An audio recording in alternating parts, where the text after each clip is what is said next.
Hey friends, Benjamin here with Lean Strong Fitness and Wellness, and today we're going to talk about 4 tips to help make it a lot easier to get more protein in your diet. So in the last video we talked about the importance of protein, so if you want to check that out, look at our latest blog post. But today we're going to focus on, now that you know you need to get more protein and you have your ideal goal, how do you actually make this doable without feeling like you need to walk around with a bag of beef jerky or chicken in a Tupperware? And trust me, you don't have to.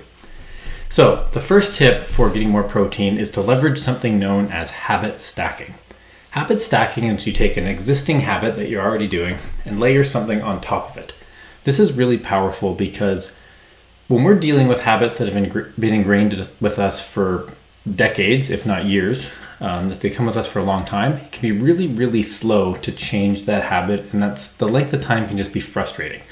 But when you do something known as habit stacking, you're taking an existing habit and just adding to it, which makes it a lot faster to see the change that you want to see. So a really good example of this is if you're already having like a salad at lunch, let's say, and it's got a little bit of protein but not a lot. An easy way to get more protein is to simply take the habit you already have of having a salad with a bit of protein at lunch and add some more protein. Now, this sounds painfully obvious, and that's kind of the point. The goal when we're making habit change is to make it as easy as possible to win, because once you start to win, you get more momentum. That takes me to tip number 2 for getting more protein is to get momentum via tracking. Almost all the people I talk to really like seeing the accumulation of wins. It's really frustrating when you're working on something and you feel like you're just banging your head against the wall and you're not making any progress. But oftentimes we're actually making a ton of progress. That was just 1 or 2 days where we feel that we slipped up and got off track, so to speak. The easiest way to get momentum is to start tracking your intake. Now, option 1 for this is obviously doing some sort of like calorie tracking, which is not a good fit for everybody for a number of reasons. But a more simple approach could be to simply just check off every day where you get your habit complete. So for instance, if you wanted to use that earlier approach of I'm going to double up on protein at lunch by stacking a habit by literally stacking chicken on top of your salad. Dad joke. You can just track how many days out of 7 did you actually hit that goal. Because if you start to see that maybe the first week was only 3 or 4 days, but then the second week is 4 or 5, and the next week is 6, and then the next week you've also got all the weekends in and you're hitting 7 out of 7, you start to see that momentum build and you can start to see the pattern in your behavior. And more than anything, when it comes to making changes in your health and fitness, like with changes almost anywhere, it's feeling like you're playing a game that you can win. If you start tracking, you'll start to make it a game that you can win, and you will by default get momentum and keep moving forwards. Habit number 3, or tip number 3, when it comes to how to get more protein, is to use supplementation when needed.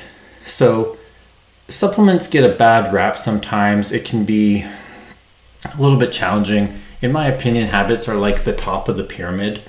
We've got a really good blog post on this, that it usually comes from like making sure you're getting adequate food, and then you're getting the right amount of that food from the right sources, and then you're looking at hydration and sleep and exercise. Supplements can make a difference in the like 1% to 2% at the top. It's how you really get the most out of things. But more often than not, they're not typically the place I would start working with a client. But when it comes to protein, there is no easier way to get more protein than to add a protein shake to your diet. And the nice thing is, unlike a lot of supplements, which sometimes are regulated, sometimes not, or by the time they get regulated, they don't pass. So now they get taken off the market, but they've been on the market for 2 years and already had adverse consequences. Protein is one of the foundational supplements that there is a lot of regulation around. And the protein we sell at the gym is a New Zealand grass-fed whey isolate. What that means is it's essentially fancy terms for it is as good quality of like a grass-fed beef that you would get from a local butcher. So very likely if you're getting your protein you're getting your meat at Costco or Zayre's or your regular grocery store, a good quality protein is probably going to be better quality than the food you're getting at the grocery store. And the nice part about a protein shake is it's just really easy and it's really convenient. If you're like me and I don't typically eat breakfast, usually a good breakfast has some protein in it, but it usually feels a bit heavy, and I don't like to eat first thing in the morning. So the easiest solution for me is to make a protein smoothie in the morning. Protein, water, berries, banana, perfect taste for me. I love it, super simple, and I can easily get 30 to 50 grams in there. So if you're really struggling to hit your protein targets, try a protein supplementation. I'm obviously biased to the one we have at the gym. It's roughly $2 a serving. It just makes it a lot easier to hit your protein goal. To be honest, there's very few people who can hit their protein goal without a lot of intentional effort without using a supplement. So definitely use that as needed, but I really advise against not going more than like 2 shakes a day. If you're needing more than 2 shakes a day, it's not bad for you. It's just an indication that there's probably some other underlying nutritional habits that need to be addressed in order to make it easier for you to succeed. And finally, tip number 4 for making it easier to get protein in your diet. It is think of your meals being protein centric. So when you're planning, what are we going to have for dinner? What am I going to have for lunch tomorrow? The first thing that you want to train yourself to think of is, what is my protein source? Then fill the gap with everything else. Oftentimes dinners or lunches for that matter can be like pasta centric or carb centric. But if you can think of how am I getting my protein, it's really easy to build the meal around it. Hey, we're having grilled chicken tonight. Okay, what goes with grilled chicken? Rather than what are we going to have? Oh, we'll just make some noodles and oh crap, there wasn't enough meat in that sauce. So it takes a little bit of time to develop that 4th one. That's why I left it for number 4.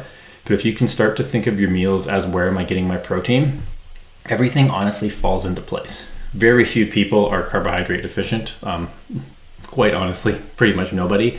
They tend to fill the gaps. We tend to get enough healthy fats. The average adult usually eats enough vegetables or close to enough vegetables, although we'd all benefit from a little bit more fiber in our diets. But protein is that piece where it's really easy to skip and the meal becomes primarily carbs with maybe a little bit of protein or a little bit of veggies. So again, those 4 tips for you are: 1, leverage habit stacking. Instead of making a new habit, add on to one you're already doing.